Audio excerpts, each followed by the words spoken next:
saya simpulkan lebih sederhana lagi, menjadi sangat sederhana lagi, yang akan kita dapatkan, yang pertama, perhatikan candle terakhir, perhatikan beberapa candle terakhir, perhatikan yang dominan di sana, maka ini sebenarnya yang kita lihat adalah tren.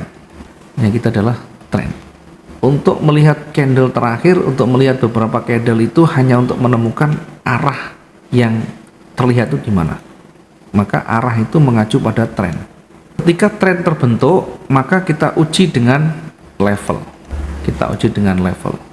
Support resisten, termasuk ada retest, ada retracement tadi. Di area ini, di level ini nanti baru kita akan lihat apakah nanti akan breakout atau berbalik. Maka di situ ada trigger. Ada 3 poin utama.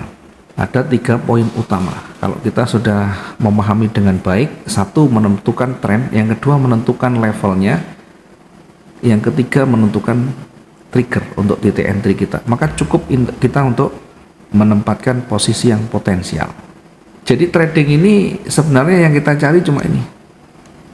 Untuk kita bisa membaca probabilitas, tidak perlu dengan yang ruwet-ruwet, cukup pahami 3 ini, nanti kita akan menemukan titik entry-nya. Tentu sebelum kita tahu tren, kita bisa lihat bagaimana karakter candle terakhir, beberapa candle sebelumnya, dan strukturnya seperti apa, sehingga ada rangkaian yang bisa kita baca di sana. Trigger tidak bisa berdiri sendiri. Support juga tidak bisa hanya kita melihat dari support, tetapi harus ada rangkaian cerita sebelumnya. Maka kalau kita menghafal pola candle yang ada doji, yang ada angle feng mungkin, yang ada angle feng, yang ada mungkin hammer dan sebagainya, maka ini tidak bisa menentukan titik entry kita. Pola ini tidak bisa berdiri sendiri ya, tanpa ada struktur yang membentuknya, tanpa ada rangkaian cerita sebelumnya. Sehingga yang terjadi ketika muncul pola ini, kita masuk, misalkan ini buy, maka ini bisa turun lebih panjang. Demikian juga ketika di puncak atas ada namanya shooting star. Ya, kita menganggap ini pembalikan, ambil posisi sell, ternyata malah jauh lebih kuat ke atas. Sehingga tidak cukup untuk kita melihat hanya pola, tetapi dari histori, dari rangkaian cerita yang sudah terbentuk di sana ya. Dari rangkaian cerita yang sudah terbentuk di sana, nanti akan kita temukan, oh ternyata trennya naik, oh ternyata trennya turun, oh ternyata masih datar. Setelah itu apa? Setelah itu kita cari levelnya di situ. Karena walaupun tren setinggi apapun, serendah apapun, tetap saja ada batasan, ada kemampuannya, sehingga muncul oversold, overbought. Jadi ada istilah titik jenuh jual, ada titik jenuh beli. Nah, rangkaian yang gampang seperti apa melihat tren, level, support, resisten. Melihat tren itu paling gampang melihat visualnya, arah yang paling kelihatan dari mata kita, arah yang paling terlihat di mata kita ya. Kalau kita perkecil, belajar kita memperkecil dan memperbesar pergerakan yang ada di sana, sehingga nanti kita akan bisa menemukan. Nah, kalau kita baca seperti ini, kecenderungan utama itu sebenarnya naik. Ya, anggap saja naik seperti ini. Kemudian turun ini hanya bersifat koreksi. Turun ini hanya bersifat koreksi. Bagaimana kita bisa tahu ini koreksi? Kalau kita klik 2 kali, maka tengahnya di sini. Di area ini adalah area koreksi. Sebelum ini dilewati, maka ini masih berada di wilayah koreksi. Sehingga di koreksi ini nanti bisa kembali pullback, bisa kembali naik, bisa kembali naik. Dari mana kita bisa melihat arah itu lebih dominan? Dari high dan low-nya. Nah, sekarang ini trennya jelas naik ya. Ini kita amati secara visual kasat mata, ini bergerak naik. Trennya panjang, kemudian ini koreksi di sini. Ya, koreksi.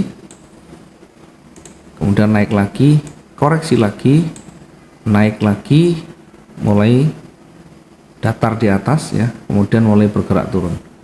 Di atas ini sempat datar, kemudian turun. Ketika turun pun tidak mulus ya, ketika turun pun tidak mulus, ada koreksi kecil. Ini koreksi, ini juga koreksi, sehingga habis ini datar, kemudian mulai naik lagi, datar lagi. Ini datar lagi sekarang seperti ini. Nah, kalau kita lihat di posisi tren seperti ini yang paling dekat tentunya pergerakan itu masih berada di jajaran baris naik, berada di jajaran baris naik. Belum ada arah yang dominan, tetapi sudah berada di jajaran baris naik ya, meskipun sempat datar di wilayah kotak yang di atas, sehingga sebelum lewat di kotak di atas itu nanti akan naik turun masih akan naik turun ya, sampai breakout di antaranya, apakah di atas atau di bawah. Ketika break di bawah, maka ada kemungkinan dia akan bergerak turun mendekati level di bawah. Ketika dia breakout di atas, maka akan bergerak mendekati level di atasnya. Nah, bagaimana ketika kita mau entry ya? Yang penting kita tahu dulu, oh secara keseluruhan ini sebenarnya pergerakan mau ke atas. Tetapi dari tren minor, tren kecilnya di sini, ini mengarah ke bawah. Ini mengarah ke bawah. Ya, dari mana kita lihat? Dari merah-merah yang terakhir ya. Ketika merah-merah ini mulai bergerak ke bawah, mulai kuat ya, maka di sebelah kiri di sini ada level yang dimana di situ banyak ditolak. Ini ditolak, kemudian di sini juga ditolak, sehingga ini menjadi level. Sehingga ini menjadi level yang nanti akan menguji kekuatan seller ya. Karena buy dan sell-nya ini hampir sama, dari sini naik kemudian turun, naik lagi di wilayah yang hampir sama, maka ini saya sebut dengan konsolidasi. Tidak ada tren di sana, meskipun sempat naik sampai di sini, tapi berada di level balik lagi, maka ini berada di wilayah konsolidasi, wilayah yang sangat tidak aman ya. Tetapi tentu untuk kita entry ada trigger yang bisa kita lihat. Contoh, ketika dia mulai bergerak naik, nah ada arah kecenderungan, apakah itu tren atau tidak. Yang jelas ada arah yang dominan, yang terdekat. Hari ini yang dominan pertama buyer. Ketika dia mendekati level di sini, dia mulai ditolak. Oke, mulai ditolak. Ditolak itu bagaimana? Ini mencoba untuk bergerak ke atas, tapi ditutup dengan posisi di bawah. Dari sisi candlestick, dari sisi kekuatan, dari sisi momentum ya, ini bullish yang kuat, momentum bullish yang kuat. Yang ini adalah loss momentum. Jadi momentum ini adalah full momentum, ini adalah loss momentum. Tadi ketika mendekati level, maka kita akan uji ya. Ketika mendekati tren atau mendekati level, maka kita akan uji di sana dengan dua trigger ya, dengan dua trigger ini ya. Pertama, kita uji apakah di level itu lanjut breakout ya. Kita lihat di levelnya dia tidak breakout, di levelnya dia hanya mencoba menembus tapi gagal atau false breakout.